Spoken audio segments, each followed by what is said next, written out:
Do you have matcha FOMO? A fear of missing out on matcha foam? In this video, we're going to show you how to make foamy matcha at home. We'll take a look at why your matcha won't foam and what you can do about it. This matcha foam is not just for looks. It actually has a big impact on the taste and texture of the tea. When you're making foamy matcha, you're adding air bubbles on top of the tea that create a lighter, smoother texture and taste.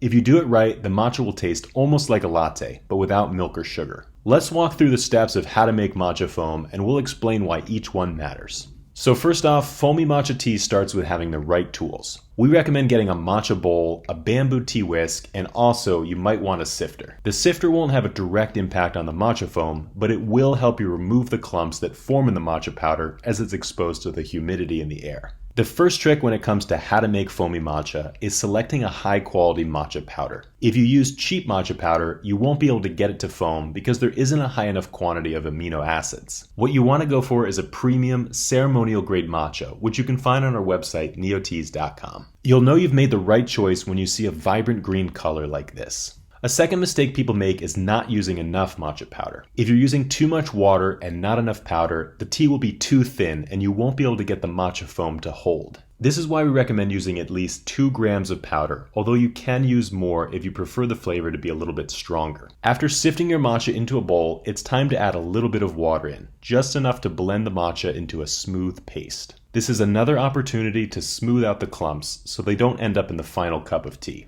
Speaking of water, another mistake people make when it comes to how to make matcha foam is using water that is too cold. Don't ask me why, but for some reason it's harder to make matcha froth when you use cold water. We recommend to use a temperature of between 70 to 75 degrees Celsius or 160 to 170 degrees Fahrenheit. Just pour in 80 milliliters of water into the paste and start to combine the matcha paste into the rest of the water. So let's quickly review our tips for making foamy matcha tea. First, you always want to use high quality matcha because the cheap stuff just doesn't foam. Plus, it's way more bitter. Second, make sure you're using enough matcha powder. Next, make sure that the water you're using is hot enough and only use about 100 milliliters in total. Otherwise, your matcha will be too watered down and the foam won't hold. The final tip comes down to the matcha whisking technique. This one is the hardest to explain and the most difficult to master, but it can be the most important. Let's take a look at 3 different matcha whisking techniques to see which one works best. First, the circular matcha whisking technique is what you might be tempted to do.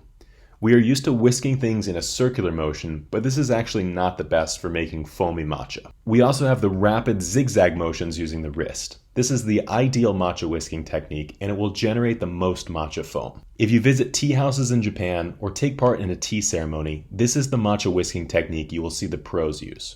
Notice the steadiness of the arm. The tea masters are really only using their wrist and keeping the rest of the body steady. By using this motion, they are able to create lots of rapid movements with a small amount of space. This is much better than the third matcha whisking technique, which is zigzag motions using the whole arm. Not only will this whisking technique not generate as much foam, it also is more likely to spill the matcha. One tip for getting the right matcha whisking technique is to practice in a larger bowl. This gives you more space for whisking, and once you become a matcha whisking pro, you can refine your movements and practice with smaller and smaller bowls. The Chawan matcha bowl is designed to be the perfect space for whisking matcha tea. It has a more cylindrical shape, which means more space towards the bottom and steeper sides to prevent spilling. Just make sure you keep the matcha whisk off the bottom of the tea bowl. The bamboo bristles are very fragile and they can break if you're not careful. As an additional bonus step, you want to make sure that the matcha foam has these small bubbles, not larger ones. You can use the central bristles of the matcha whisk to pop some of the larger bubbles and keep the matcha foam more uniform in its consistency.